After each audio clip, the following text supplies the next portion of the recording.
Y ahora sí. Ya se empezó a grabar. Entonces vamos a empezar con lo que es la semana 4. Y en la semana 4 vamos a ver un tema muy importante y bastante conocido y lo van a ver en todos los ciclos. Es la fisiopatología de la hipertensión arterial y de la enfermedad isquémica coronaria. A ver, la hipertensión arterial va a ser una condición crónica, ¿ya?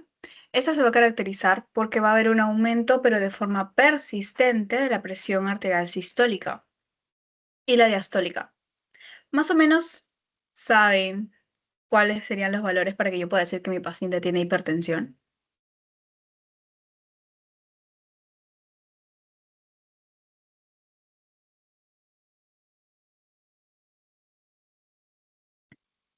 ¿Alguna idea?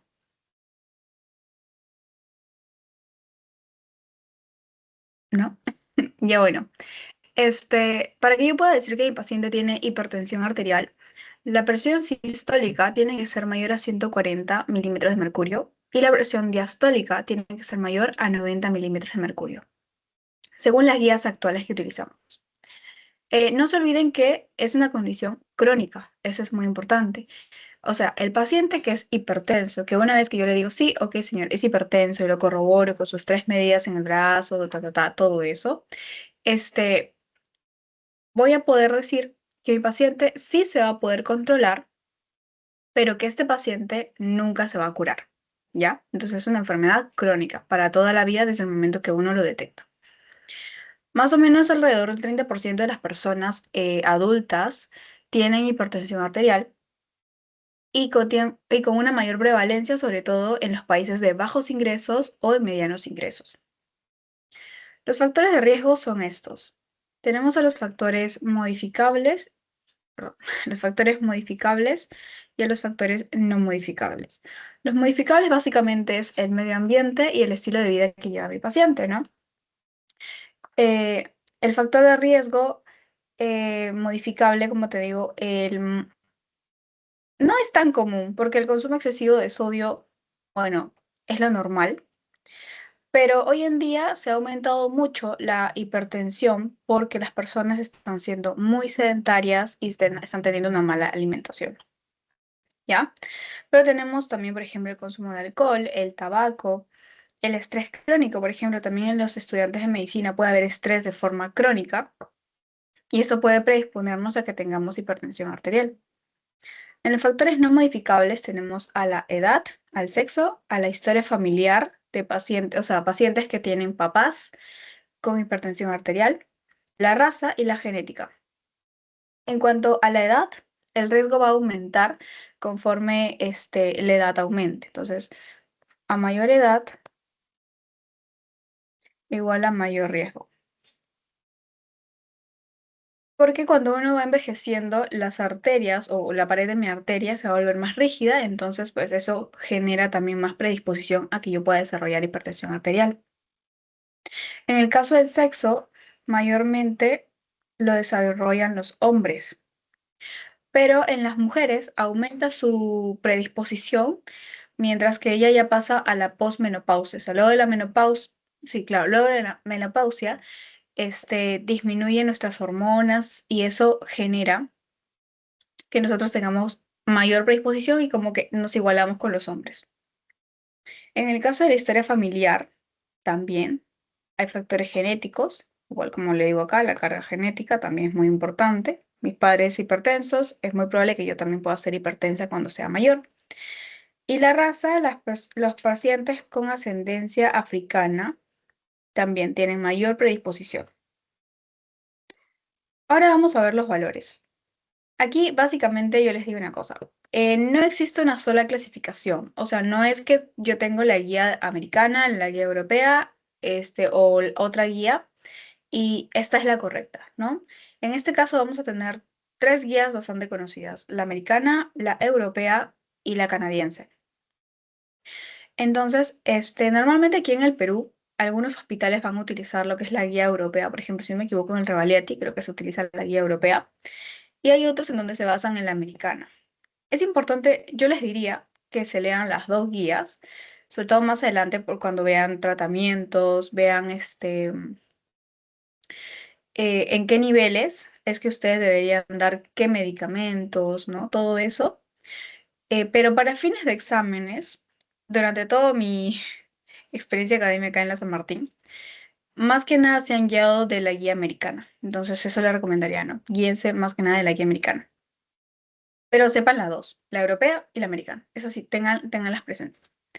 Entonces aquí les menciono las dos, por si acaso. Esta es la guía del 2017, que es la última de la American Heart Association, la AHA, y me dice cuatro categorías. Categoría normal, cuando mi presión es menor de 120 y menor de 80, o sea, 120, 80, mi paciente está bien, tiene una presión arterial normal. De ahí cuando vamos a una presión elevada, me dice que es hasta 129 y menor de 80. ¿Ya? O sea, hasta 129, mi paciente puede tener 128, 80. Ok, su presión está un poco elevada. Quizás ha venido corriendo, quizás está un poco estresado, ¿no? Esos factores podrían elevar la presión un poco. Pero hasta ahí no puedo decir que mi paciente tiene hipertensión. Cuando yo ya encuentro a mi paciente con desde 130 hasta 139 o de 80 a 89, por ejemplo, encuentro a mi paciente con 135, 88. Esto yo ya digo que es hipertensión. A partir de ahí ya es hipertensión. En este caso, la AJA la separa en hipertensión de grado 1. Hipertensión de grado 2 ya es más de 140, más de 90. Si te acuerdan, yo les acabo de decir que la hipertensión es de más de 140 y más de 90. Pero la americana la considera este valor como hipertensión de grado 2. Y a la hipertensión de grado 1 la considera con valores más bajos. Ya. Eso significa que la AJA básicamente lo que hace es reducir el umbral para un diagnóstico de hipertensión. O sea, si yo le pongo valores más bajos, imaginemos que yo le pongo unos 120, no, a ver, 130, menos de 130 o más de 130 y más de 85 ya es hipertensión. Ya, yo creo mi guía que dice eso. Eso haría que yo vaya a medir a varios pacientes y ya no voy a tener, no sé, por ejemplo, 5 pacientes con hipertensión. Ahora voy a tener 10 porque el umbral va a bajar, ¿ya? Entonces, esto es lo que hace la guía americana para poder identificar, por así decirlo, y tratar a más personas con riesgo de enfermedades cardiovasculares, porque la hipertensión me genera este riesgo cardiovascular. Además, hay otros estudios donde se ha probado que cuando la presión arterial ya se eleva por encima de 115 milímetros de mercurio, la probabilidad y la propensión que tiene esta persona para poder desarrollar por ejemplo, una enfermedad cardíaco-vascular también aumenta. Entonces, por eso la AJA es que baja el umbral para poder detectar a más personas a tiempo y poder modificar, aunque suena redundante, los factores modificables. El estilo de vida, disminuye su consumo de tabaco, señor, ya no tome tanto alcohol, deje la vida sedentaria, haga más ejercicio, ¿no? Para poder como que hallarlos en un estadio temprano. Sin embargo, en el 2024, que esta es la más actual, pues no del año pasado, la Sociedad Europea de Cardiología, la ESC, publicó una nueva guía también, donde se va a simplificar ya la categorización. Ya casi se dan cuenta, son 3 categorías, ya no 4, como arriba. Entonces, como tal, hipertensión arterial en la guía europea me va a decir que es los valores que yo les digo, más de 140 y más de 90. ¿Ya? Estos valores, si ustedes revisan en las guías del MINSA, van a poder encontrar que son los que utilizamos en el Perú. ¿Ya? Entonces lo vamos a encontrar en las guías MINSA. Y como les digo, esto va a separar, esta guía europea la va a separar ya no en normal, elevada, grado 1, grado 2, sino que ahora vamos a tener PA no elevada, PA elevada y hipertensión. No elevada, menos de 120, 70. Se dan cuenta, la diastólica baja. Acá tenemos menos de 70 y acá menos de 80. Presión arterial elevada, 120, 120, 139, 70, 89. Básicamente es como que una fusión de estos dos, si se dan cuenta. El inicio de este con el final de este. Y bueno, acá no, acá debería ser 70, por ejemplo. 70 hasta el final de este, 89. Ya. Como para que se lo puedan memorizar y aprender. Como les digo, es muy importante que tengan los valores ahí bien presentes. Y sobre todo de las dos guías. Ya. Entonces, eso sería todo en cuanto a los valores. Siguiente. La fisiología.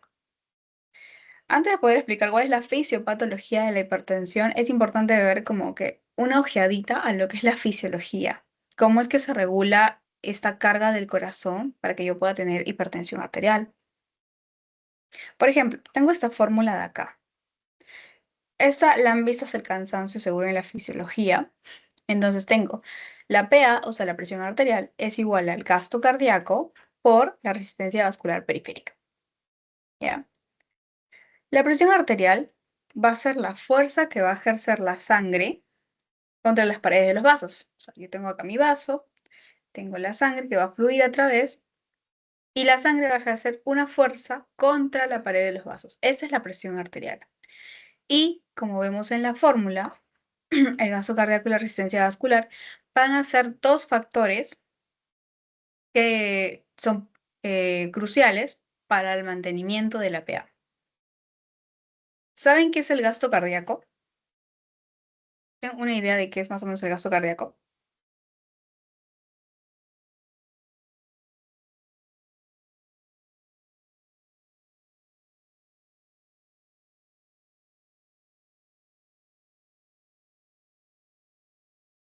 ¿No? O sea, A ver, el latido que sucede por minuto, dada el volumen de sangre, ¿no? Como dice la fórmula, ¿no? Frecuencia cardíaca por volumen de eyección sistólica. ajá, básicamente es lo que coloqué acá también justo. Es el volumen que mi corazón va a expulsar de sangre por cada minuto. Y efectivamente va a depender de dos parámetros, de lo que es la frecuencia cardíaca y del volumen sistólico. En el caso de la frecuencia cardíaca, pues básicamente es el número de latidos que va a tener mi corazón por minuto y depende de mi actividad simpática, ¿no? Ustedes saben que mi sistema simpático va a ser el que regula también que yo tenga más frecuencia, menos frecuencia. Mayormente más frecuencia. En el caso del volumen sistólico, va a ser la cantidad de sangre que yo expulso por el corazón en cada uno de estos latidos. Y este volumen va a depender de la precarga, del inotropismo, o sea, de las contracciones que pueda tener el corazón y también de la poscarga, pero básicamente más va a depender de la precarga. En el caso de la resistencia vascular periférica, esta va a ser la resistencia que van a tener los vasos contra el flujo. Si se dan cuenta, les dije que la presión arterial es la sangre contra los vasos y ahora en la resistencia vascular periférica es el vaso contra la sangre, ¿ya? Entonces, eso es lo que significa. Y esta resistencia vascular periférica está dado por la constricción de los vasos. Depende de qué tan constriñidos o no dilatados están los vasos. Sobre todo en las arterias que son de mediano calibre, o sea, las que no son, por ejemplo, la carótida, no. O sea, arterias más pequeñas. Estas van a generar una fuerza que se va a poner a la sangre y que no pueda salir del ventrículo izquierdo. Es decir, se vasoconstriñe. Entonces, la resistencia vascular periférica va a depender de dos cosas. Va a depender del tono vascular y de la viscosidad. El tono vascular es la contracción o relajación del músculo liso de las arterias. Y va a ser controlado por tres cosas muy importantes. Sustancias que se van a encontrar a nivel local en el vaso, también puede ser hormonas o por el sistema simpático.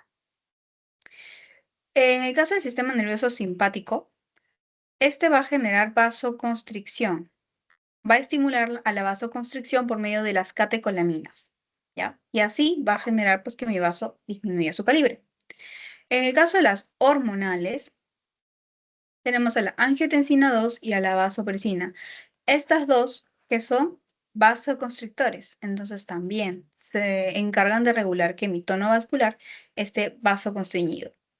Y por último, las sustancias locales. Tenemos el óxido nítrico, que es dilatador, y a la endotelina, que es constrictor.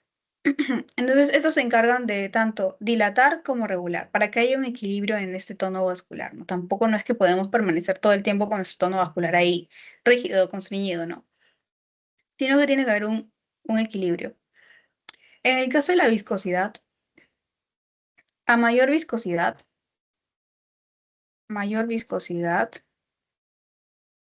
yo voy a tener más resistencia. Son directamente proporcionales. ¿Ya? Entonces, esto vendría a ser lo que es la fórmula. PA es igual a gasto cardíaco por resistencia vascular periférica. Eso no se olviden y no se olviden qué es lo que involucra cada uno. Esto de acá también, cuál es la viscosidad, tono muscular. En el caso de relaciones, les coloqué estas relaciones. A ver, hay relaciones que son directamente proporcional y otras que son inversamente proporcionales. Según la fórmula también lo pueden sacar. Con respecto a las directamente proporcionales, vamos a decir que son la presión arterial con el gasto cardíaco y también la presión arterial con la resistencia vascular periférica, porque por la fórmula también la sacan, ¿no? Como estos se están multiplicando, son directamente proporcionales para que se mantenga esto. Entonces, la presión arterial y el gasto cardíaco, yo voy a decir que si mi gasto cardíaco aumenta, es decir, por ejemplo, por aumento de la frecuencia cardíaca o se aumenta el volumen sistólico, entonces mi presión arterial también va a aumentar, siempre que mi resistencia vascular periférica se vaya a mantener constante. Por ejemplo, si yo estoy haciendo ejercicio o estoy corriendo, por ejemplo, va a haber un aumento del gasto cardíaco porque mi frecuencia cardíaca va a aumentar. ¿Ya? Entonces, esto va a elevar mi presión arterial. En el caso de la presión arterial y la resistencia vascular periférica, si la resistencia vascular periférica aumenta, por ejemplo, el sistema simpático se está encargando de generar vasoconstricción constante. Entonces, hay vasoconstricción, eso va a generar más arriba que mi resistencia vascular periférica aumente. Entonces, esto va a generar que mi PA aumente, siempre que mi gasto cardíaco se mantenga constante. Por ejemplo, como les digo, en un estado de estrés, nuestro sistema simpático va a estar activado. Por ejemplo, nos están robando en la calle o uno está en un nivel de estrés. En ese caso, nuestro sistema simpático va a estar elevado, va a haber vasoconstricción de los vasos, sí, vasoconstricción, vasoconstricción, y esto va a elevar nuestra presión arterial. Por eso, cuando uno va a tomar la presión arterial, se tiene que pedir que el paciente esté en reposo por lo menos, más o menos 5 minutos, que esté tranquilo, que no haya fumado, que no haya tomado alcohol, que no venga corriendo, que esté sentado, porque todas estas cosas, como les digo, vino haciendo ejercicio, el paciente está estresado, el paciente está ansioso, el paciente ha fumado. Todas estas cosas generan variaciones a estos niveles, a nivel de gasto cardíaco, frecuencia cardíaca, a la resistencia. Y esto me va a generar un valor anormal o un valor falso, básicamente, de lo que es mi presión arterial. Y en ese caso podría diagnosticar hipertensión arterial de forma equivocada. En el caso de las relaciones inversamente proporcionales, tenemos al gasto cardíaco y a la resistencia vascular periférica, y a la presión arterial y el diámetro de los vasos sanguíneos. Cuando hablamos del gasto cardíaco y la resistencia vascular periférica, es que si mi resistencia vascular disminuye, por ejemplo, acá predomina mi sistema nervioso parasimpático, ese genera vasodilatación. Entonces, mi vaso se dilata. Esto va a generar que mi resistencia vascular periférica disminuya. El gasto cardíaco debe aumentar para poder mantener mi presión arterial constante. ¿Ya? Entonces, entre estos dos, como se están multiplicando, necesita haber un balance para que se pueda mantener a esto constante. Por eso es que son inversamente proporcionales. Y lo mismo al revés, o sea, si la resistencia vascular periférica aumenta por vasoconstricción, mi gasto cardíaco va a tener que disminuir para que mi PA no se eleve tanto o se mantenga constante. Un ejemplo sería, por ejemplo, que durante el ejercicio, las arteriolas que están a nivel de los músculos se van a dilatar. Eso va a generar que se disminuya la resistencia vascular periférica. Y en compensación, el corazón lo que va a hacer es aumentar su gasto cardíaco para que nosotros tengamos un flujo adecuado a nivel de todo el cuerpo. En el caso de la presión arterial y el diámetro de los vasos sanguíneos, la resistencia vascular periférica va a ser inversamente proporcional al diámetro de los vasos. Si yo tengo una disminución del diámetro, o sea, vasoconstricción, va a aumentar mi resistencia vascular periférica y por lo tanto la presión arterial también va a aumentar. Por ejemplo, en pacientes que ya son hipertensos crónicos, eh, el diámetro de las arteriolas va a estar reducido. Entonces esto va a aumentar la resistencia vascular periférica y por lo tanto va a aumentar la presión arterial. Y así mi paciente va a tener un ciclo vicioso de que toda la vida hipertensión, hipertensión, hipertensión. Entonces, ¿por qué es que tenemos hipertensión? Acá hay como tres factores clave que le he colocado que puede ser que el gasto cardíaco esté incrementado, ya saben, por la frecuencia por la frecuencia cardíaca, por la precarga, ¿no? Por el volumen de eyección, todas esas cosas. El segundo caso, mi resistencia vascular periférica incrementada también. O ambos valores están incrementados. Básicamente la fórmula. Yo quiero que se acuerden que la hipertensión arterial es una condición multifactorial, ¿ya? O sea, básicamente no es que yo solo tenga una sola condición, o sea, falla aquí y ya me va a dar hipertensión, no. Es una condición donde donde vemos bastantes fallas, ¿no? Multifactorial. Y su fisiopatología básicamente va a radicar principalmente en un desequilibrio entre el gasto cardíaco y la resistencia vascular periférica. Entonces, estos van a ser, como les dije, los factores que van a determinar la presión arterial. A ver, chicos, ¿se escucha bulla? Si no, para cerrar la ventana y así. ¿O ¿Te se escucha escuchas normal? normal? Sí, ya. Ok. Yo se escucho bulla. Ya. Entonces, la resistencia vascular periférica y el gasto cardíaco van a ser los que determinen mi presión arterial. Por eso, si hay un desequilibrio entre ellos, voy a poder tener un desbalance, en este caso, una hipertensión arterial. Este desequilibrio no se genera solo, sino que vamos a tener diferentes mecanismos. Puede deberse a la disfunción endotelial, a la hiperactividad del sistema nervioso simpático y a una activación anormal del sistema renina-angiotensina-aldosterona. Esas tres cosas son muy importantes. Básicamente son los mecanismos clave para que yo vea un fallo y un desequilibrio en en esto del gasto cardíaco y la resistencia vascular periférica. Cuando hablamos del desequilibrio, perdón, sí, desequilibrio vascular y la disfunción endotelial, a ver, por ejemplo acá, nosotros tenemos aquí factores endoteliales. El endotelio vascular, yo les dije que va a regular el tono de mi vaso, ¿ya? ¿Por qué? Porque el mismo endotelio va a liberar sustancias, eso no se olviden. Entonces, el endotelio va a liberar sustancias vasodilatadoras,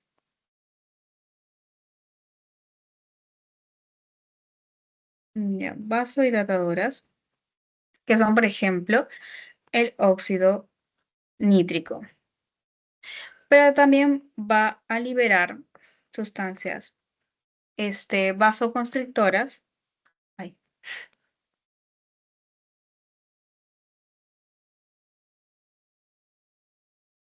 como las endotelinas, como les mencioné en la anterior diapositiva. Entonces, cuando el endotelio genera estos vasodilatadores como vasoconstrictores, normalmente existe un equilibrio entre ellos, ¿no? Y por eso es que no hay daño endotelial. Pero en la hipertensión va a ocurrir una disfunción de este endotelio por factores lo vimos en la primera clase, creo, por estrés oxidativo. Entonces, este estrés oxidativo va a dañar mi endotelio y va a generar un desequilibrio porque va a generar inflamación de forma crónica y va a generar daño vascular. Cuando hay daño vascular, esto va a generar una disminución en la síntesis de vasodilatadores, ¿ya? Entonces, ese estrés oxidativo daña a mi endotelio y esto va a generar una disminución de mis vasodilatadores. Cuando yo tengo menos vasodilatadores y encima también genero un aumento de mis vasoconstrictores, ¿qué es lo que voy a tener? Pues voy a tener una resistencia vascular periférica elevada, porque voy a tener mi vaso constriñido. Entonces, esto va a generar como consecuencia aumento de rigidez vascular. Si aumenta la rigidez, va a tener mayor resistencia vascular periférica. Entonces, esto me va a generar aumento de la presión arterial. ¿Ya? Entonces, este vendría a ser un primer mecanismo de cómo es que se produce la hipertensión arterial por la disfunción del endotelio. ¿Ya? Entonces, ¿todo quedó claro? ¿Sí? Con lo del factor endotelial. Porque es típico, seguro lo preguntan por ahí, entonces tienen que saberlo. Ya.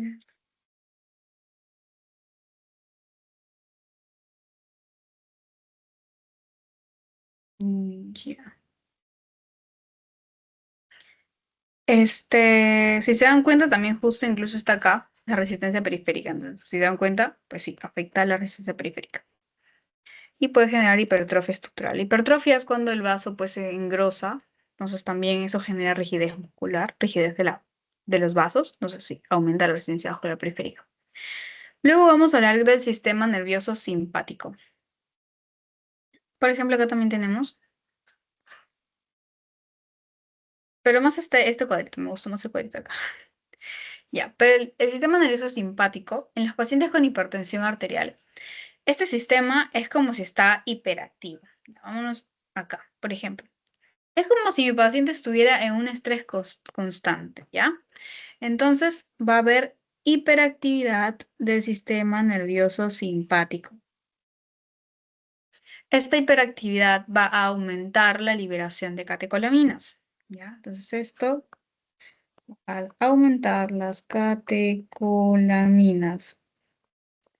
¿Cuáles son las catecolaminas? Por ejemplo, tenemos a la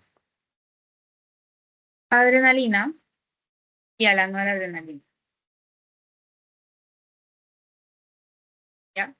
Entonces, el sistema nervioso simpático va a aumentar estas catecolaminas y estas catecolaminas lo que van a hacer es estimular a los receptores adrenérgicos. Entonces, estos estimulan, imaginemos que esa flecha es estimular, a los receptores adrenérgicos alfa 1 que actúan a nivel de los vasos, ¿ya? Entonces, generan vasoconstricción.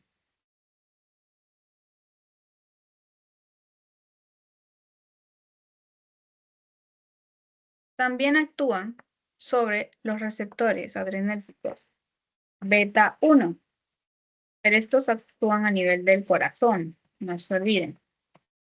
¿Y qué cosa van a generar? Van a generar un aumento de la frecuencia cardíaca. Entonces tenemos vasoconstricción por activación de los alfa 1 y aumento de la frecuencia cardíaca por activación de los beta 1. Entonces todo esto va a aumentar lo que es el gasto cardíaco, ¿no? ¿Se dan cuenta? Esto, esto, esto, aumento del gasto cardíaco. Y también aumenta la resistencia vascular periférica por la vasoconstricción, si se dan cuenta. Esto va a generar el aumento del gasto cardíaco y la vasoconstricción va a aumentar la resistencia vascular periférica. Entonces, cuando estos dos se elevan, ya les dije qué es lo que pasa, va a aumentar la presión arterial. Esto normalmente sucede, por si acaso, o sea, en este caso el sistema nervioso simpático, esto puede suceder porque sí, nuestro sistema simpático está activado. Entonces, en condiciones normales, esto pasa. Se aumenta el gasto cardíaco, se aumenta la resistencia vascular periférica, pero a niveles normales. ¿Por qué? Porque nuestro sistema nervioso simpático igual va a producir catecolaminas, va a producir adrenalina, noradrenalina en condiciones normales y tranquilas. Sin embargo, como les digo, en este caso es hiperactividad. Entonces, por ejemplo, en estados de estrés crónico, cuando el paciente está demasiado estresado, empieza a generar esto, ¿no? La hipertensión arterial. Ya. Otro mecanismo vendría a ser el sistema renina-angiotensina-aldosterona. Más por aquí. Ya. Hiperactividad del sistema renina-angiotensina-aldosterona. ¿Ya? En el caso de que hayan, por ejemplo, casos de hipoperfusión renal o hiperactividad simpática, como vemos acá, mi sistema nervioso simpático está hiperactivo o, por ejemplo, mi sistema renal no está perfundiéndose bien, no le está llegando suficiente sangre, se van a activar los receptores beta 1, pero también a nivel del riñón. Vamos a colocar por aquí beta 1, pero a nivel del riñón. No se olviden que yo les dije que los receptores adrenérgicos están en diferentes sitios, ¿no? Ahí yo les puse un cuadrito como para que vean dónde encontramos cada receptor. Entonces, estos beta 1 se van a activar y estos van a liberar lo que es la renina. A ver si les puedo poner por acá arribita. Bueno, acá está más claro. Ya, mejor utilizo esto. Entonces, acá, como les digo, los riñones, su volumen del riñón va a disminuir. Hipoperfusión renal. Más un sistema nervioso simpático hiperreactivo, me activa mi sistema renina-angiotensina-aldosterona. Entonces, aquí a nivel de los beta 1, como les digo, beta 1 a nivel del riñón, se van a activar. ¿Y para qué? Para producir a la famosa renina. Ese es mi producto 1. La renina va a convertir el angiotensinógeno en angiotensina 1.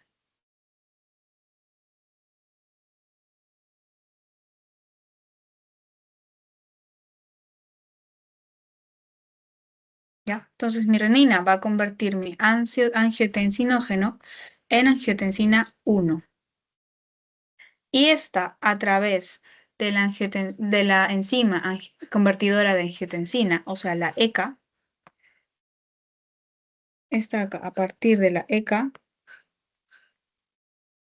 va a generar la angiotensina 2. Esta angiotensina 2, ¿por qué? ¿Para qué me sirve? Va a ser un potente vasoconstrictor. ¿Ya? Entonces acá, va a ser un vasoconstrictor que también va a estimular la liberación de otra sustancia, en este caso, la aldosterona. Ya. Pero esta ya va a ser a nivel de las glándulas suprarrenales. Ya no va a ser a nivel del riñón directamente, sino a nivel de las glándulas suprarrenales. ¿Y cuál va a ser la función de mi aldosterona? Su función va a ser aumento de retención de sodio y agua. ¿Ya? Entonces, este aumento de retención de sodio y agua va a generar un aumento de volumen intravascular y también va a generar vasoconstricción. Entonces, de forma conjunta, esto va a generar que se eleve la presión arterial de forma sostenida. ¿Y por qué es que, por qué es que este sistema renina-angiotensina actúa así, no? ¿Por qué es que me aumenta el volumen? ¿Por qué me aumenta la retención de sodio y agua? Porque si se dan cuenta, o sea, si se acuerdan, yo les estoy diciendo que mi volumen del riñón le está yendo mal, está hipoperfundido. Entonces, esta hipoperfusión va a ser detectada por el riñón y va a decir, ok, necesito estar mejor perfundido porque si no, tengo daño renal, tengo una injuria renal aguda y fue. Entonces ahí ya se vuelve grave. Entonces, el riñón detecta esta baja de sangre, le dice al sistema renina-angiotensina que se active y pasa todo lo que digo. Beta 1, renina, angiotensinógeno, angiotensina 1, con la ECA 2, con la ECA, angiotensina 2. La angiotensina 2 genera aldosterona a nivel suprarrenal y la aldosterona genera retención de sodio y agua. ¿Para qué? para elevar la perfusión. Y esto es lo normal, como les digo, chicos, o sea, esto es normalmente lo que sucede. Pero el problema está en que si esto se vuelve ya crónico o esta activación del sistema renina-angiotensina ya se vuelve exagerada. Si esto se vuelve exagerada, pues también va a haber mucho aumento de retención de sodio y agua y puede haber hipertensión porque hay demasiada precarga. Entonces nos vamos a llenar de agua y sodio. Entonces la precarga va a aumentar y la precarga, ustedes vieron que el gasto cardíaco depende de la precarga. Entonces, esa precarga va a afectar más arriba, o sea, va a afectar el gasto cardíaco y esto va a afectar la presión arterial. Si se dan cuenta, si saben la fórmula y entienden bien la fórmula, saben todo. Ya. Entonces, ya terminamos con eso. Me les digo también acá, el volumen plasmático aumenta por ingesta excesiva de sodio, por retención renal de sodio, que es lo que le estamos viendo, que es a causa del sistema renina-angiotensina. También pueden haber alteraciones genéticas, porque esta renina-angiotensina no solamente se altera pues, por activación de la hipoperfusión. Hay pacientes que ya tienen como herencia este sistema ya superactivado, ¿no? También estas alteraciones pueden generar retención renal de sodio. También hay alteraciones genéticas que me pueden alterar la membrana plasmática y bueno, la obesidad, ¿no? Entonces ahí vemos todos los factores, cómo se juntan todos para poder generar lo que es la presión arterial elevada. Ahora vamos a ver lo que es la etiología y el daño a órganos blancos. Básicamente, la hipertensión es 90% primaria o idiopática. Idiopática se le dice cuando no tiene una causa específica, o sea, no se le ha encontrado una causa. Entonces, básicamente, esta hipertensión arterial, que también se le conoce como esencial, no va a ser causada por un solo factor, sino que puede ser un conjunto de varios factores, como por ejemplo la genética, la edad, consumo excesivo de sodio, sal, o que su sistema adrenérgico o simpático esté excesivamente elevado o activado. Como por ejemplo, si una persona es ansiosa, si una persona está constantemente tensa, estresada, ya sea por el trabajo, los exámenes, lo que sea, tiene su sistema adrenérgico constantemente incrementado. Entonces también eso me puede generar hipertensión arterial. Por otro lado, tenemos a la hipertensión arterial secundaria. Esta ya es menos común, es probable que la encontremos en un 5%, 10%. Y acá este incremento de presión se da sí por una razón. Entonces, estos pacientes, esto no se olvide, la hipertensión arterial esencial no se cura. Sí, súper importante, no se cura. La secundaria sí. ¿Por qué? Porque es secundaria a algo. Entonces, es secundaria a un padecimiento, a una condición de la persona. Si yo quito esta enfermedad, esta condición que me predispone a la hipertensión arterial, voy a curar a mi paciente, ¿no? Porque no es una hipertensión básicamente ya primaria o idiopática, ¿no? De diferentes factores. O de disfunción, por ejemplo, disfunción endotelial, eso ya yo no lo puedo curar. Entonces, ¿cuándo es que nosotros podemos pensar o considerar una hipertensión secundaria? Cuando se nos presenta en el consultorio un paciente que tiene por unos 35 años, 30 años, imaginemos, si lo encontramos con hipertensión, es raro, porque como les digo, normalmente, mientras más edad, más probabilidad de tener hipertensión. A menos que sí, obviamente, mi paciente puede tener hipertensión ya por genética, ya, pero son casos más extraños, más raros. Entonces, si nuestro paciente es joven, y yo le detecto hipertensión. No de frente voy a pensar, ah, ok, primaria. No, sino tendría que pensar en una secundaria. ¿Y qué me indica esto?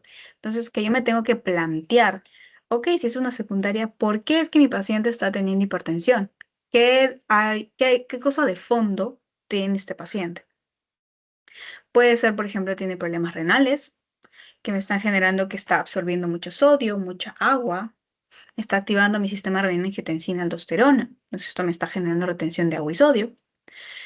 También puede ser que mi paciente está con problemas endocrinológicos, por ejemplo, ¿no? Por eso les pongo acá. Puede tener problemas, como les digo, a nivel renal o a nivel suprarrenal por la aldosterona. puede tener insuficiencia aórtica, que también me está generando retención, no me está bombeando bien, entonces se está quedando con mucho flujo. También puede ser causado por fármacos, que se está tomando algún fármaco, un corticoide, un AINES, que están generando vasoconstricción y eso me está dañando, me está generando hipertensión arterial. Alteraciones a nivel neurológico también puede ser. Alteraciones endocrinológicas, como les iba diciendo. Por ejemplo, el síndrome de Cushing. También estos pacientes pueden debutar con hipertensión arterial, hipertiroidismo, hipotiroidismo. También pueden afectar mi presión arterial. El embarazo también. Las mujeres embarazadas tienen una presión arterial más elevada que las personas que no están embarazadas, las personas normales, no gestantes. Entonces, esas pueden ser las causas más comunes de hipertensión arterial secundaria. ¿Y a qué me refiero yo con daño a órgano blanco? La hipertensión arterial no es que simplemente afecte al corazón y listo, ya está, se acabó su daño, sino que es un daño constante a todos los vasos de nuestro cuerpo. Entonces, todos estos órganos que van a estar irrigados por los vasos van a verse afectados. Va a ser como un círculo vicioso de la hipertensión, porque tengo la disfunción del endotelio, tengo la hiperactividad de mi sistema simpático, tengo la activación de mi sistema renina-angiotensina. Entonces, estos no solamente elevan la presión, sino que van a causar daño a nivel de los órganos. Por ejemplo, los más comunes son el ojo, el cerebro, vasos, corazón y riñón. Estos van a ser los principales órganos blancos que se van a afectar. Entonces, este daño, como les digo, va a ser como un círculo vicioso, porque es como la hipertensión va a dañar, por ejemplo, mi riñón. Mi riñón, al verse dañado, va a generar, por ejemplo, una excesiva activación del sistema renina-angiotensina, porque ya no va a funcionar como normalmente funciona. Entonces, esto va a perpetuar el daño y va a volver a retener sodio. Y esta retención de sodio me genera más hipertensión. Y así, así, así, así, así. Lo mismo con todos los órganos, con el corazón también. Este, porque me pueden haber incluso complicaciones que son cardíacas, como insuficiencia cardíaca, por aumento de la retención del sodio también. Me puede generar una enfermedad renal crónica. A nivel del cerebro puede ser un derrame cerebral o sea, también se le llama un ACV, un accidente cerebrovascular. Entonces, para ser más específicos, ya les digo como que a nivel del cerebro, la hipertensión puede causar daño cerebral y me puede dar ACV. ¿Por qué? Porque la hipertensión va a debilitar las paredes de mis vasos. Ustedes saben que también tenemos vasos a nivel del cerebro, ¿no? Son mucho más pequeños, sí, pero igual. Entonces, estas paredes de mis vasitos van a estar más débiles por la hipertensión. Como les digo, todo viene del flujo turbulento. El flujo turbulento va a golpear, va a golpear, va a debilitar a mi vaso y esto va a favorecer el hecho de que se puedan crear aneurismas o también que se pueda reventar este aneurisma, ¿no? Porque sigue la hipertensión, ya tengo mi aneurisma y sigue hipertenso. Esto puede aumentar el riesgo de que mi aneurisma se rompa y me genere una hemorragia cerebral. Y esto me da un ACV de tipo hemorrágico. En el caso también del cerebro, podemos ver una encefalopatía hipertensiva. O sea, en caso de que mi paciente tenga una hipertensión severa y de tipo sostenida, o sea, se le eleva demasiado la hipertensión y encima no baja, no disminuye, puede ocurrir lo que es un edema a nivel cerebral. Se llena de líquido intersticial a nivel del cerebro y esto a mi paciente le puede generar confusión, convulsiones o incluso puede llegar a estar en coma. También puede haber demencia por alteración en las arterias más pequeñas, generando como que microinfartos. Pues también eso. A nivel del riñón, tengan en cuenta que el riñón es un órgano que debe estar altamente vascularizado. O sea, el riñón es el que tiene que estar más perfundido. Nuestro riñón siempre va a tener que estar bien perfundido, por lo que sufre un daño directo. O sea, si hay presión elevada, el daño va a ser directamente al órgano.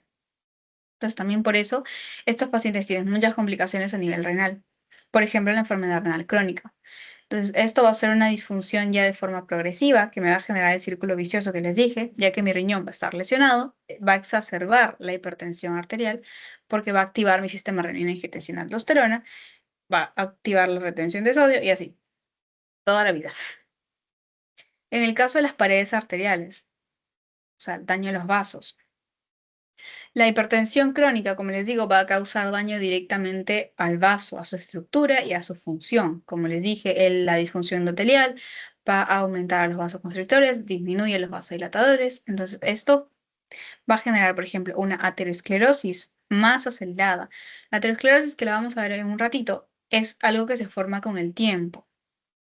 En este caso, me va a acelerar mi proceso de aterosclerosis porque va a lesionar mi endotelio y esto va a favorecer la formación de placas de ateroma. Estas placas de ateroma van a estrechar lo que es mi arteria.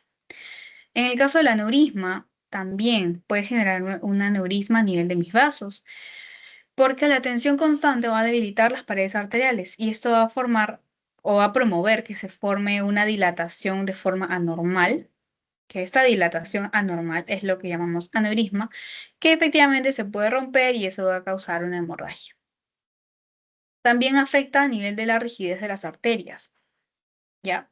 Porque tenemos lo que es el remodelamiento vascular. Este remodelamiento vascular o rigidez, yo les dije, esto va a incrementar la poscarga a nivel del corazón y esto va a aumentar lo que es el gasto cardíaco y aumenta la presión arterial. A nivel del corazón, a nivel del corazón nosotros vamos a tener lo que es hipertrofia, por ejemplo, hipertrofia ventricular izquierda. Básicamente la hipertrofia, como les digo, es que el, el ventrículo se va a hipertrofiar, es como un músculo, o sea, el corazón es un músculo. Entonces, cuando ustedes lo entrenan mucho, por ejemplo, cuando van al gimnasio y están entrenando, por ejemplo, puede ser que su músculo se hipertrofie, que es que se vuelve pues más grande, el músculo se vuelve más grueso, más resistente. Entonces, cuando mi ventrículo está, por así decirlo, pues más agarrado, va a necesitar tener mayor resistencia por el engrosamiento para poder bombear la sangre. O sea, necesita más fuerza. Entonces, con el tiempo, este corazón se va a cansar y va a disminuir su capacidad para bombear o para relajarse y ahí va a generar una disfunción. ¿Ya? También puede causar lo que es insuficiencia cardíaca, porque la hipertrofia también prolongada me puede causar fibrosis. O sea, no solamente mi músculo, mi corazón se queda así agarrado, sino que se puede fibrosar. Y cuando ya se fibrosa, se pierde la contractibilidad de mi corazón. Entonces acá me puede generar una insuficiencia cardíaca también. Y también arritmias, ¿no? Entonces, por todas estas consecuencias, es importante que tengan en cuenta que la población que es hipertensa, ya sea hombre o mujer, eso es indistinto, cuando les dan alguna enfermedad, por ejemplo, un ACV, un infarto, aterosclerosis, insuficiencia renal, cualquiera de estos que hemos mencionado, les va a ir peor que a los normotensos. O sea, una persona como yo, comparada con un viejito que es hipertenso, si me da a mí un ACV y le da al señor, a mí me va a ir mejor que al señor. No tanto por la edad, sino básicamente por el daño que yo ya tengo o que tiene el paciente por la hipertensión. Entonces, estos pacientes, frente a cualquiera de estos casos, tienen una evolución más lenta, o sea, se recupera mucho más lento y su pronóstico es peor, ¿ya? Entonces, ahora vamos a ver lo que es la enfermedad coronaria isquémica. Esta enfermedad coronaria isquémica va a ser básicamente esta imagen de acá. Entonces, es la principal causa de morbimortalidad a nivel mundial. ¿Y cuál es su característica o a qué me refiero con enfermedad coronaria isquémica? Acá tengo mi arteria. Si se dan cuenta, acá tengo un montón de flujo, bastante flujo. Pero por alguna razón acá mi pared se ha estrechado. Entonces, esta cantidad de flujo ya no me va a pasar por aquí, sino que va a disminuir el flujo. Menos flujo sanguíneo.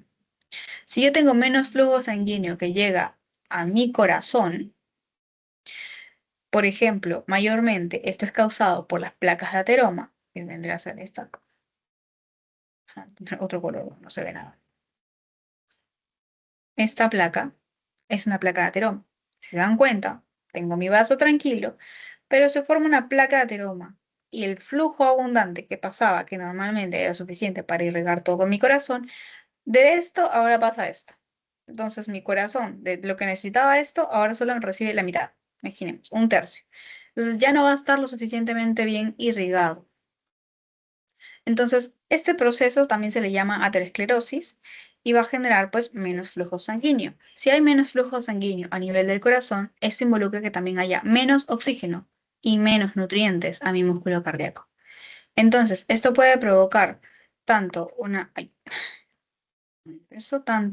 angina de pecho o de frente, un infarto agudo a miocardio. ¿Ja? Mi paciente se me infarta. Entonces, en esta enfermedad cardíaca isquémica va a ser considerada de forma multifactorial, ya que su desarrollo está influenciado en factores genéticos, en factores metabólicos y en factores como el estilo de vida, como por ejemplo que mi paciente sea hipertenso, que tenga dislipidemias, o sea, exceso de colesterol, que sea diabético, que fume, que tome, que sea obeso, que tenga una vida sedentaria. O sea, todos estos factores son clave para que yo pueda desarrollar una enfermedad isquémica cardiovascular. Entonces, además también, si mi paciente, además de estos factores, tiene más edad, o sea, es edad avanzada, y encima es masculino, es hombre, su riesgo también, esto genera un aumento de una enfermedad coronaria isquémica. Me da más probabilidad que tenga. Sin embargo, las mujeres posmenopáusicas también, cuando llegamos después de la menopausia, igualamos a los hombres, casi. Entonces, para empezar, vamos a ver esta imagen. Acá tenemos clarito a un corazón. Y aquí lo que vamos a ver van a ser las arterias coronarias. Estas van a ser mis arterias coronarias.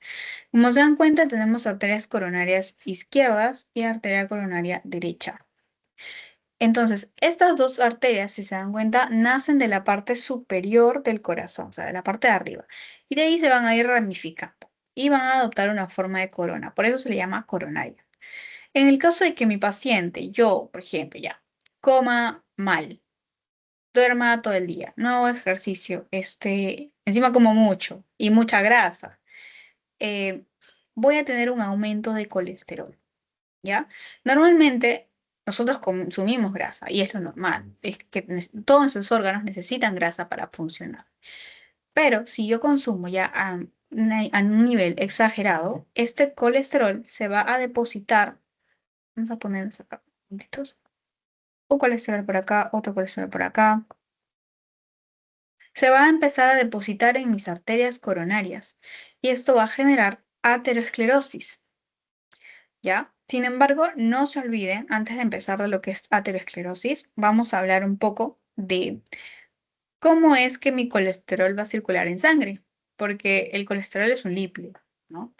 Entonces, ese lípido no puede circular en sangre solito, sino que necesita de un complejo llamado lipoproteína, ya que la grasa no va a ser soluble en agua, por lo tanto no va a poder pasar normalmente.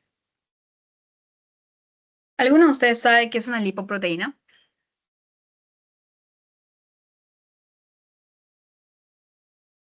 Yo creo que lo han visto en fisiología. ¿Alguna idea?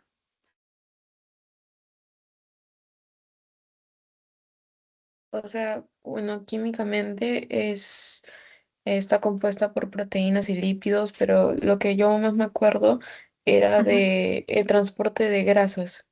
Claro, es Ajá, lo que yo claro. recuerdo. Sí, está bien. O sea, básicamente su función es transportar lo que es la grasa. En este caso, pues, por ejemplo, estamos hablando del colesterol. Entonces, como les digo, necesitamos para que mi colesterol transporte tranquilamente por la sangre, necesitamos a mis lipoproteínas. Entonces, nuestro sistema, nuestro cuerpo, lo que ha hecho es crear como si fuera un paquetito, ¿ya? Entonces, el contenido de este paquetito, que vendría a ser mi lipoproteína, es el colesterol y los triglicéridos. Ambos son lípidos, o sea, grasa. Porque estos de acá, estas grasas, tenemos que movilizarlas por el cuerpo. Pero como no van a ser solubles en el plasma, lo necesitamos colocar una cubierta proteica. ¿Ya? Entonces es como si tengamos acá nuestro colesterol. nuestro colesterol, y por otro lado tenemos acá nuestro lípido. Así solo no puede viajar. Entonces el cuerpo le ha dicho, ok, pero si yo le pongo una corteza proteica, sí, me va a permitir que pueda circular tranquilamente por la sangre, de un órgano a otro para que pueda ser utilizado. Entonces ya a esto le vamos a llamar lipoproteína. Es decir, un núcleo lleno de lípidos y una cubierta de proteínas, ¿ya? Existen varios tipos de lipoproteínas. En este caso tenemos, por ejemplo, al kilomicrón, empezando con el kilomicrón. Este va a estar compuesto de 86% de triglicéridos y de un 9% de colesterol. Entonces, esto es su compuesto del kilomicrón. Lo que va a pasar es que a nivel de nuestro intestino, por ejemplo, acá tenemos el intestino, nosotros vamos a tener ciertas celulitas que recubren el intestino. Esas celulitas las vamos a llamar enterocitos. Mis enterocitos, una vez que llega, por ejemplo, nosotros comemos, vamos a imaginar un colesterol bueno, ya la palta. Entonces comemos la palta que tiene grasa buena, ingresa por nuestro cuerpo y llega a mi enterocito. Mi enterocito va a absorber esta grasa y la va a empaquetar, o sea, va a generar esta acá. Va a empaquetar mi grasa a nivel del intestino. No se olviden, ¿dónde encontramos el kilomicrón? A nivel del intestino, ahí se forma. Entonces, esta grasa absorbida va a ser llevada ¿hacia dónde? Hacia el hígado, ¿ya? Y el hígado la va a utilizar para generar lo que es la membrana celular, para generar, por ejemplo, acá vemos la bilis, para generar prostaglandinas, diferentes funciones. Sin embargo, imaginemos, a ver, yo no me como una palta, sino que ahora me como una pizza entera y luego, pucha, me da más hambre, como una hamburguesa, hartos lípidos, ¿ya? Entonces acá, hartos lípidos de la dieta, me como un montón y igual se va a formar el kilomicrón, va a llegar al hígado, pero este hígado va a decir, esto es demasiado, o sea, yo ya producí mis sales biliares, mis prostaglandinas, todo lo que tengo que producir y aún así tengo más lípidos. Entonces, ¿qué es lo que yo voy a hacer? El hígado, para que no se sobrecargue, o sea, el hígado no va a guardar esos lípidos, sino que los va a utilizar para formar otra lipoproteína. Y esta se va a llamar a la lipoproteína VLDL. Entonces, básicamente, la proteína VLDL va a ser formada por la grasa, los lípidos que ya no utiliza el hígado, que como que le sobraron, ¿ya? Esta lipoproteína, esta VLDL, es Very Low Density Lipoprotein, o sea, lipoproteína de muy baja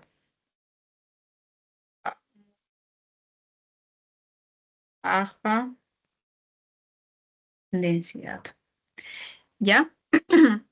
¿Y de qué está compuesta? Prácticamente esta VLDL está compuesta de 54% triglicéridos y 21% colesterol. Entonces, para que el hígado pueda distribuir esta grasa que le sobra por todo el cuerpo para los órganos que necesitan grasa, por ejemplo, el corazón, el riñón, el cerebro, va a generar esta VLDL, ¿ya? Entonces, esta VLDL va a tener grasa y va a distribuirla por todo el cuerpo. Pero también el hígado va a producir otra lipoproteína. En este caso es la LDL. Esta es una lipoproteína de baja densidad. La otra era muy baja. Esta es de baja densidad nada más. ¿Y qué es lo resaltante de este LDL? ¿Cuál es su composición? 51% colesterol. Ya. Entonces, tiene más de la mitad de su composición LDL de colesterol. Y esta es una lipoproteína bastante chiquita, ¿ya? Entonces, al ser chiquita, le da la capacidad o el beneficio para ella, no para nosotros, de entrar fácilmente en nuestra pared arterial. Entonces, este LDL, nosotros tenemos acá nuestra pared, va a estar viajando, viajando, ahí como es chiquita, y va a decir, uy, sí, yo puedo pasar por aquí. Entonces, va a venir y dice, ah, yo me deposito acá. Entonces va a entrar a mi pared arterial, va a dejar su contenido debajo del endotelio, o sea, en el espacio subendotelial, es decir, en la parte de la íntima. Acá estamos hablando de las capas de los vasos, por si acaso. Entonces, en la capa más adentro de las arterias, la capa íntima, la capa interna. Y lamentablemente, este LDL es el famoso colesterol malo, ¿ya? Porque es el que nos va a dejar al colesterol en mis arterias. Y como les digo, eso es el inicio para esto, esta imagen tan fea. Ya, entonces, ya por último, la última lipoproteína vendría a ser lo que es el HDL, que es la lipoproteína de alta densidad. Como es en inglés, la H es de high density, entonces esta es alta densidad. Entonces, este HDL va a ser como un disco que va a pasar a través de las arterias barriendo. Va a ser mi basurera, mi limpiadora. Ya va a pasar por mis arterias y va a recoger todo mi colesterol que ha dejado el LDL, que es el malo.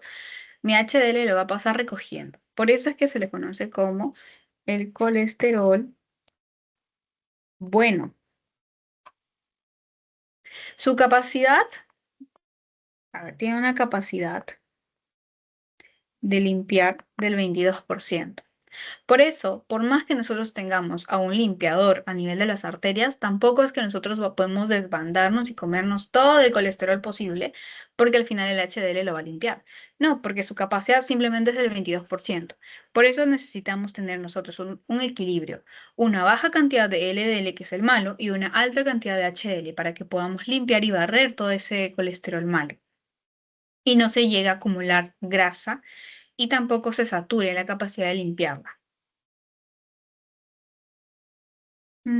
Sí, entonces ya pasamos acá. Entonces, todo esto lo que va a generar básicamente es la aterosclerosis. Básicamente tenemos tres posibilidades para que una persona tenga mi aterosclerosis. Es que una persona tenga un LDL elevado, ah, LDL elevado, entonces esto tiene mayor riesgo porque va a acumular más colesterol a nivel de las paredes, o que mi persona tenga un HDL disminuido. Entonces, ok, no tengo tanto LDL ahí acumulado, pero igual no tengo suficiente HDL que me pueda proteger, que me pueda barrer. O sea, igual se me está quedando, ¿no? Entonces, es un desequilibrio entre estos. O ambas condiciones, que ya sería lo peor. Un LDL aumentado más un HDL disminuido. O sea, acá ya aterosclerosis fijo. A mi paciente mal.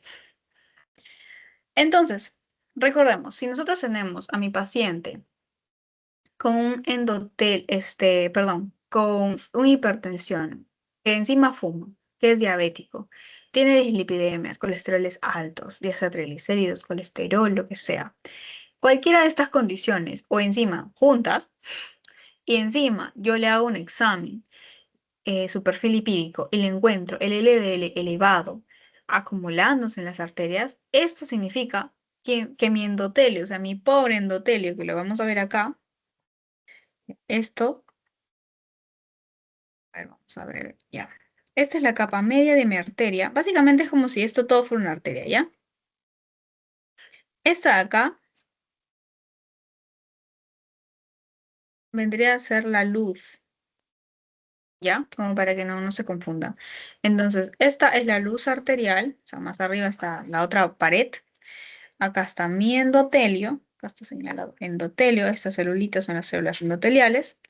Esta es la capa íntima que sigue del endotelio. capa íntima y luego vemos a la capa media, que es la capa muscular. Ya, entonces, acá nosotros tenemos a nuestro endotelio bien tranquilo, pero lamentablemente nosotros no lo cuidamos, le damos hipertensión, lo fumamos, le damos diabetes, todo le damos. Entonces, todas estas condiciones van a generar a un endotelio claro, malo, porque mi endotelio va a estar golpeado, golpeado, golpeado constantemente por todas estas condiciones. Entonces, por la turbulencia de la sangre y la acumulación de colesterol en el endotelio, va a generar un endotelio disfuncional, ¿ya? Entonces, ¿qué es lo que va a pasar? Cuando mi endotelio está bien, yo les dije que va a generar radicales libres, ¿ya? Entonces, el endotelio produce normalmente radicales libres, pero así como produce radicales libres, también produce antioxidantes.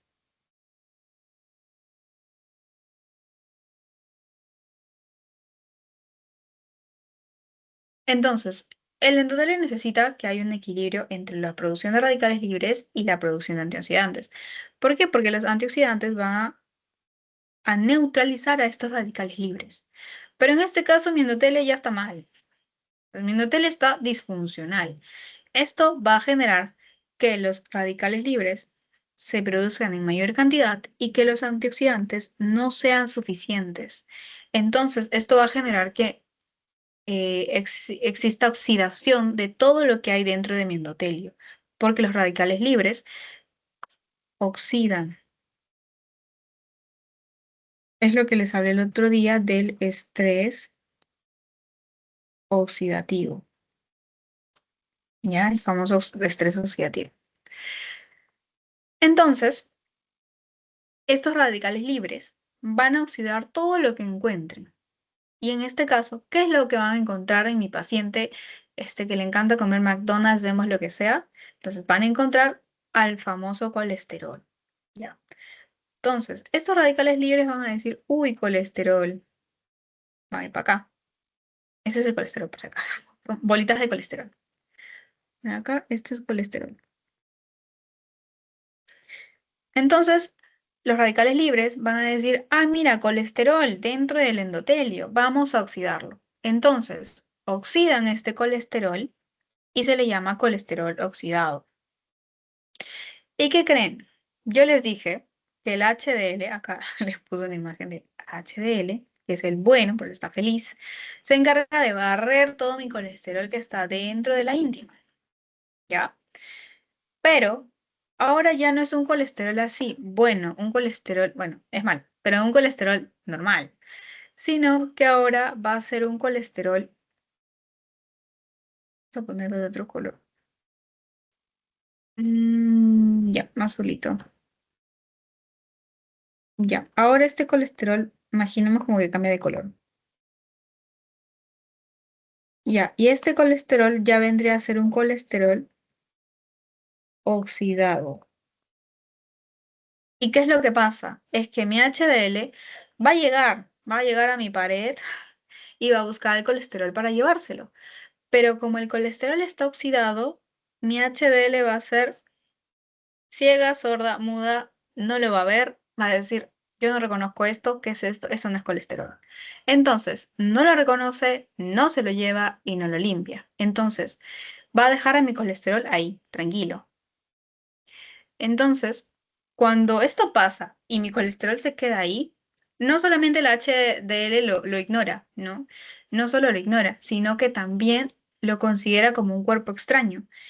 Y lo que va a hacer es que va a enviar una alerta. Vamos a poner acá como que alerta, alerta. Porque va a decir, esto no es un colesterol, no lo conozco, es un cuerpo extraño que está dentro de mi pared vascular. Entonces, esto va a generar la activación, va a activar y va a llamar a mis defensas. Y en este caso, mis defensas van a ser a los monocitos. ¿Ya? Entonces, el HDL manda señales de que ha encontrado un cuerpo extraño. Esto es captado por las defensas, en este caso los monocitos.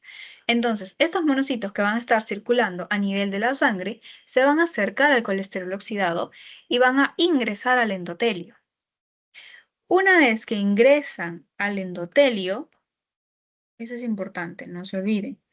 Afuera se llaman monocitos. Dentro del endotelio, como vemos acá, ya está dentro, se llaman macrófagos. Cambian de nombre. Afuera monocitos, adentro macrófagos. Este macrófago, ¿qué es lo que va a hacer? Acá, por ejemplo, vemos a mi monocito, bueno, ahora macrófago, y vemos acá adelante que está su colesterol. Entonces, el macrófago va a coger al colesterol oxidado y ese sí lo va a ver y lo va a engullir, o sea, lo va a ingerir. Una vez que el macrófago ya comió a este colesterol oxidado, se va a cambiar de nombre otra vez.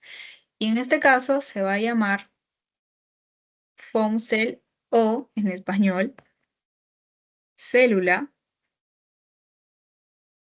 espumosa. ¿Ya? Entonces va a tener tres cambios de nombre. Célula espumosa ahora. Ya recién cuando tiene los colesteroles engullidos. Entonces, estas células espumosas, lo que va a pasar es que se van a agrupar. Se van a agrupar y va a generar lo que es como una placa que vemos acá, un cúmulo de células espumosas, un cúmulo amarillo lleno de colesterol en la pared de mi vaso. Entonces, a esto le vamos a llamar la famosa estría grasa. ¿Ya? Entonces, esta estría grasa, no se olviden, es la primera etapa visible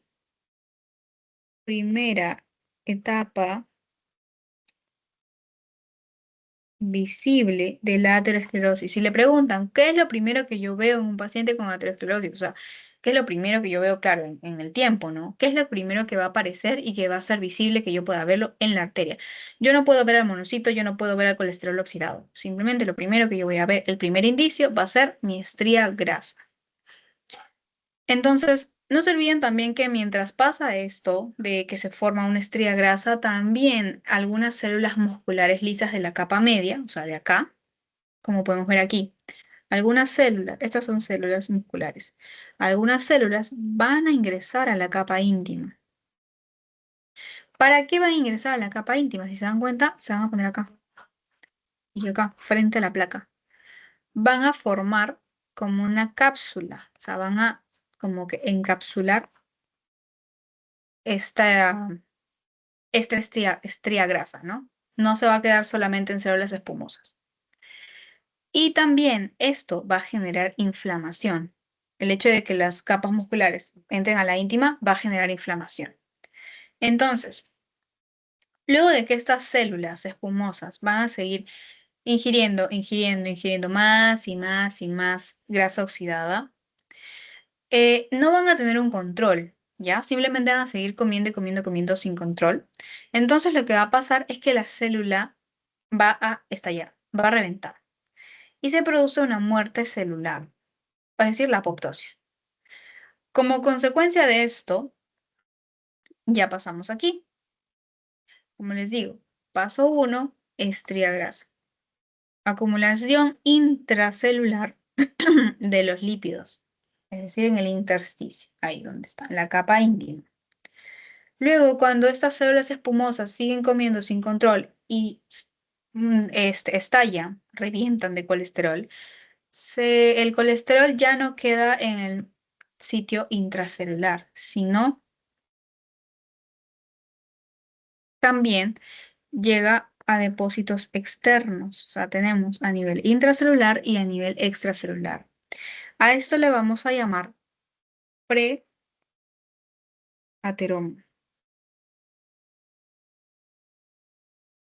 ¿Preateroma cuándo? Cuando las células espumosas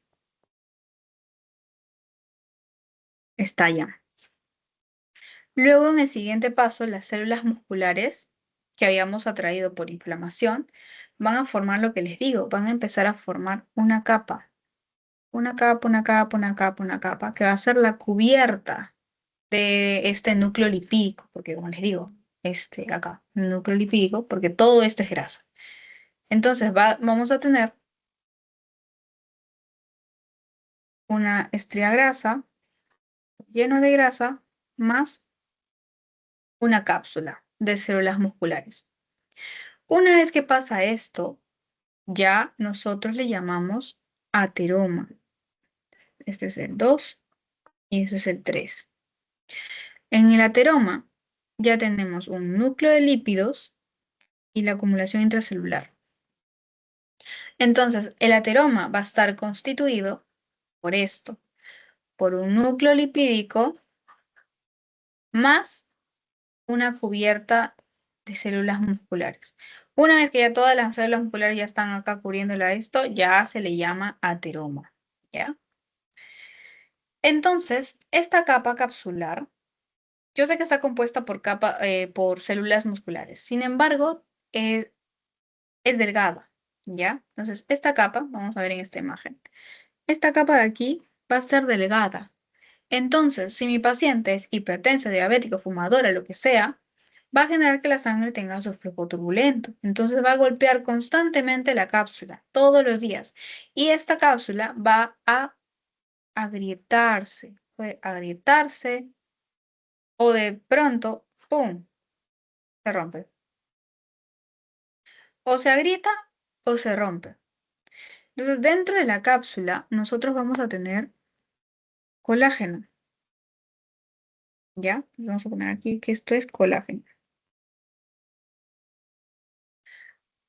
Cuando el colágeno, acá lo tenía para explicar mejor, ya, cuando el colágeno, sigamos acá, cuando el colágeno, o sea, bueno, cuando esta cápsula se rompe, mi colágeno va a salir por acá. Mi colágeno va a empezar a salir. Y acá, vamos a representar los glóbulos rojos con azul, ya. Mis glóbulos rojos, que están circulando normalmente, van a entrar en contacto con ellos. Entonces va a haber un contacto colágeno, sangre. ¿Y esto qué me va a generar? Así, directamente. Esto me va a dar el famoso trombo. Entonces, así es como se produce un trombo. Mi cápsula se rompe, sale el colágeno de la cápsula, este colágeno se encuentra con la sangre y ahí inmediatamente forma un trombo, ¿ya? Este trombo es el peligroso, porque el trombo es que el cual finalmente va a, pues, separarse. Acá vemos, por ejemplo, una trombosis.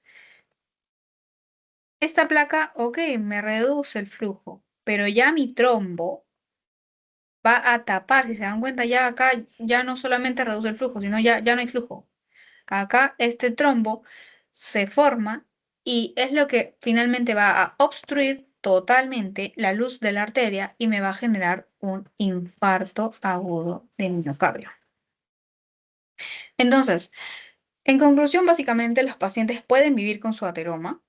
Lógicamente, no va a llegar la cantidad adecuada de sangre a mi corazón, pero igual los pacientes tomando sus medicinas, cuidándose, la persona puede vivir de forma tranquila. Sin embargo, en algún momento pueden sentir un dolor de pecho, ¿ya? Pues aquí pasamos a la siguiente. Este dolor de pecho puede ser una angina. En el caso de que el paciente, por ejemplo, tiene su aterosclerosis, tiene su arteria tapada, media tapada, no con trombo, porque no, si no ya sería infarto. Entonces está media tapada, congestionada.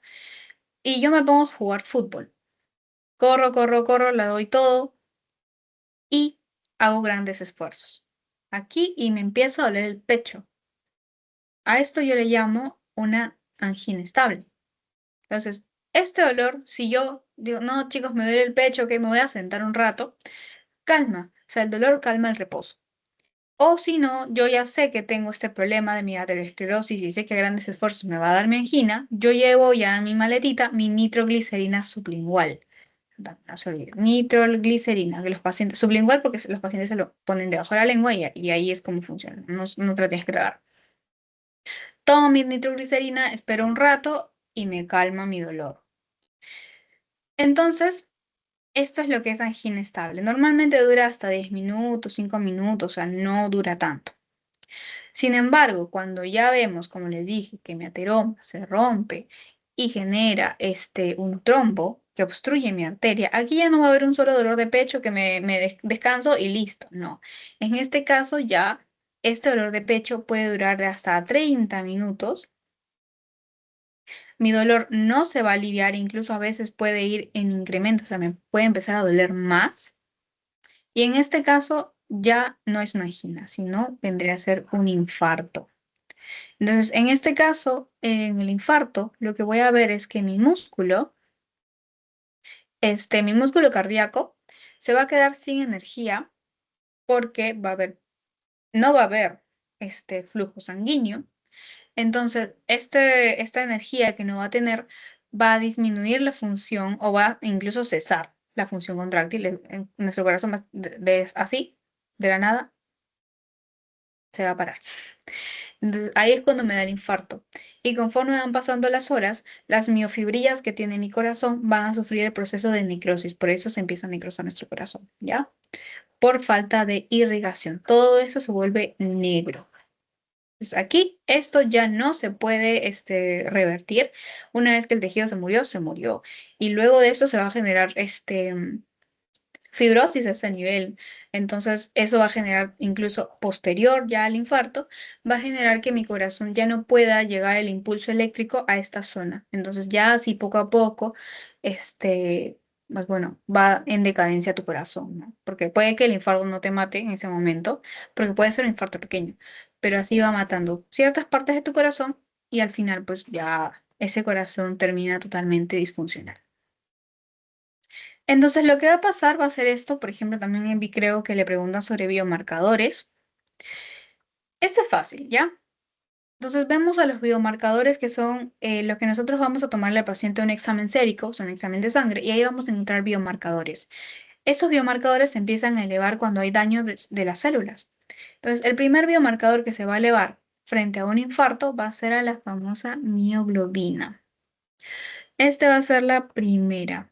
Pero, ¿qué es importante de esto? Que no es específica.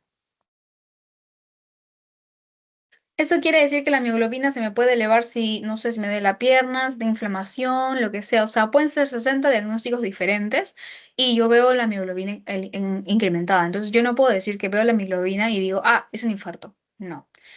Pero sí es la primera que se eleva.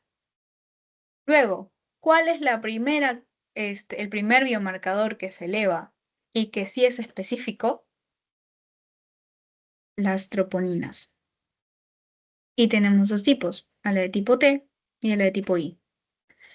¿Cuál es primera? La T. O sea, bueno, la pongo segunda porque la primera es la mioglobina. La tercera en elevarse tendría la troponina I. Y por último, ¿cuál es el último biomarcador en elevarse? Es la creatininfosfoquinasa. O sea, el CPK con la subunidad MB. Entonces, esta vendría a ser la última. ¿Ya? Entonces, esto es bien fácil. Ya más adelante van a ver cuál es la última en desaparecer, cuál es la que yo veo para que sea para que yo me dé cuenta que tuvo un infarto hace tiempo, ya, pero eso ya es más adelante, ¿no? Hasta ahora es importante que sepan nada más esto. ¿Cuál es primera? Esta no es específica.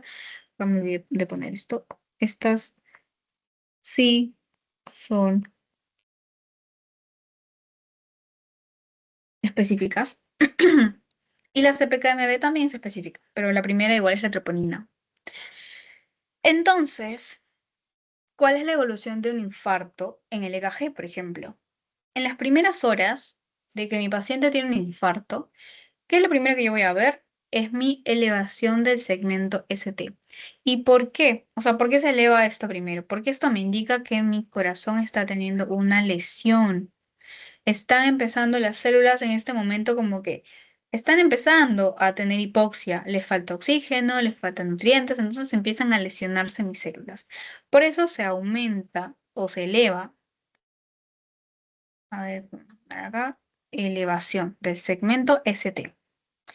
Una vez que ya transcurrieron 6 horas más o menos de haber iniciado el proceso de infarto, van a aparecer las famosas ondas patológicas, que en nuestro EKG normal, o sea, de un paciente que no ha tenido un infarto ni que lo está teniendo, esta onda no aparece. Puede aparecer en otras enfermedades, sí, pero bueno, en este caso va a aparecer la onda Q.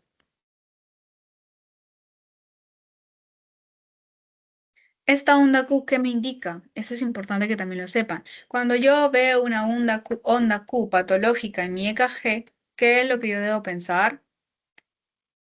Necrosis. Entonces aquí ya pasaron 6 horas, ya mi tejido cardíaco no está lesionado, ya acá está negro, está necrosado, o sea, muerto. Luego la onda T, se vuelve lo que es, no, y simboliza lo que es, isquemia. Esta onda T también durante el infarto se va a volver negativa. Entonces, la onda T va a verse negativa. Sin embargo, cuando ya pasaron los días del infarto, el segmento ST más o menos a la tercera o cuarto día ya va a estar normal. O sea, pasan los días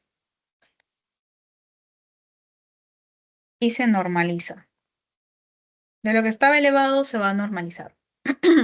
También luego de unas semanas, pasan semanas, esta onda T también se vuelve positiva. De lo que estaba negativa se empieza a volver positivo. La única cicatriz que va a quedar va a ser esta, vamos a llamarla acá cicatriz. ¿Por qué? Porque esto sí va a quedar, mi paciente va a quedar con su onda Q patológica, ¿ya? Entonces esto no se va a ir. Entonces eso sería todo en cuanto a hipertensión y aterosclerosis y enfermedad coronaria por isquemia. Entonces, chicos, vamos a empezar con las preguntas, por ejemplo. A ver, ¿cuáles serían los factores que son principales contribuyentes para que mi paciente tenga hipertensión arterial?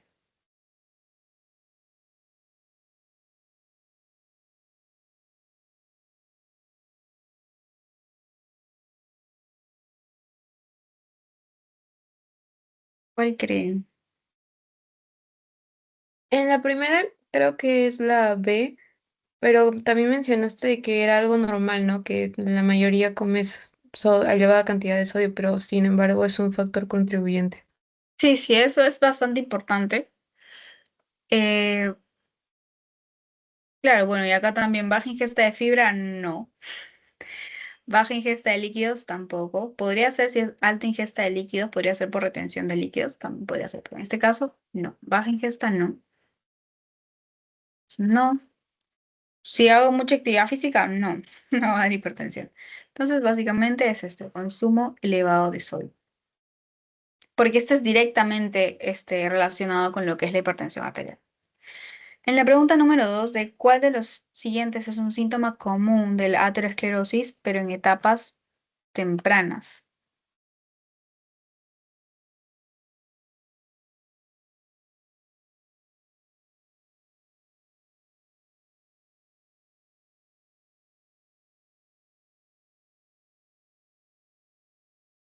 ¿Qué es ¿Sería el la síntoma? D? Ajá.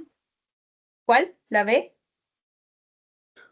No, bueno, pienso que es la D porque sentiría que la B es algo que pasaría después, pero no, no sé. A ver, por ejemplo, el dolor torácico agudo. Yo les dije infarto agudo del miocardio, les dije angina estable. Ok, pero eso ya es cuando, pucha, mi arteria está súper tapada y a grandes esfuerzos, como les dije, cuando yo hago más esfuerzos, se activa lo que es se aumenta la presión arterial, ¿ya? Porque yo necesito aumentar mi gasto cardíaco porque estoy haciendo ejercicio.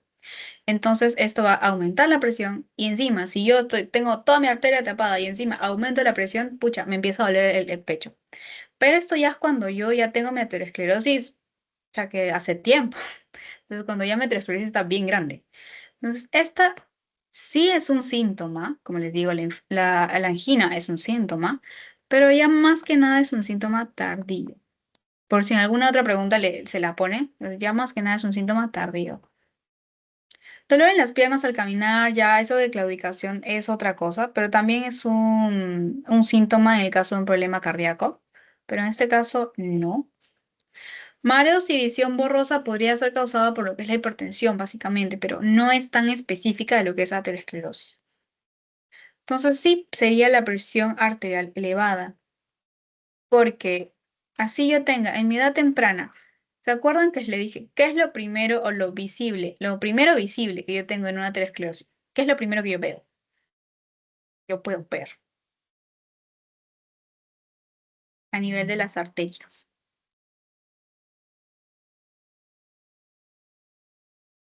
O sea, como que se pone más rígidas y así.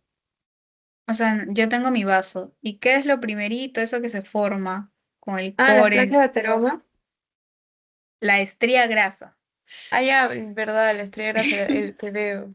Ajá, entonces lo primero que yo puedo ver, y eso sí se lo preguntan, ¿cuál es el primer, no paso, pero bueno, la primera etapa de progresión? Lo primero que es visible en una arteria con aterosclerosis es mi estría grasa. No ateroma, no preateroma, no, esos son después.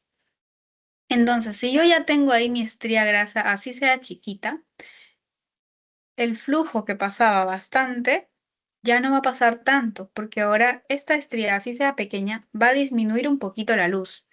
Entonces va a pasar menos flujo.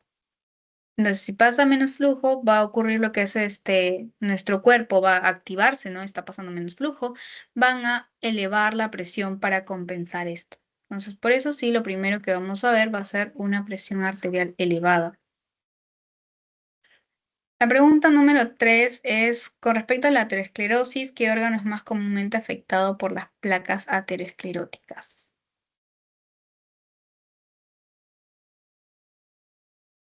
Al corazón, ¿verdad? Ajá, sí, como les expliqué acá, básicamente aquí, no, acá. Básicamente, lo que más afecta es a nuestras arterias coronarias. Le gusta ir el colesterol ahí a esas zonas y depositarse ahí. Entonces, sí, efectivamente se va más al corazón.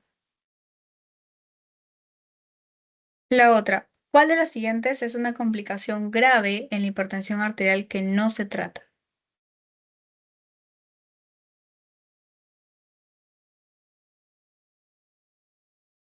¿Sería accidente cerebrovascular? Ajá, hipotensión, no, claramente no. Esto no. Diabetes tipo uno no, encima la diabetes tipo uno no sé si ya saben, igual más adelante vamos a ver más clases en endocrino. Diabetes tipo uno es más que nada desde el nacimiento, o sea, desde chiquitos. No depende de que mi paciente, el niño coma un montón o sea obeso, no, o sea, ya diabetes tipo uno es más congénita, ¿ya? Ya la diabetes tipo 2 podría ser, ¿no? Trastorno de ansiedad, no, tampoco. Entonces, sí, accidente cerebrovascular es una complicación muy grave. Como les digo, los pacientes que tienen hipertensión debilitan lo que es las arterias a nivel del cerebro y esto pues me puede generar un ACV hemorrágico, por ejemplo. Y recuerden, estos pacientes con hipertensión les va peor, o sea, les va mucho peor que a nosotros.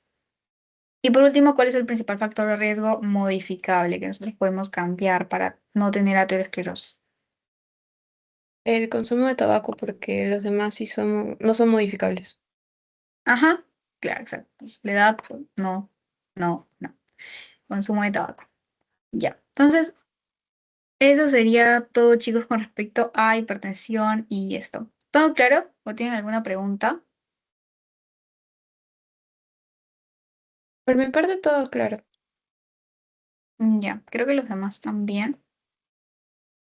Entonces, vamos a mandarle lo que es el post-test, perdón. A ver,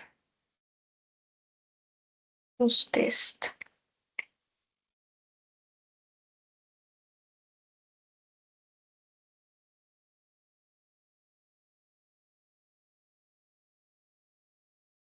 Ya. Ahí les mandé el post-test, entonces, chicos, ahí lo resuelven y ya, pues eso sería todo. Gracias.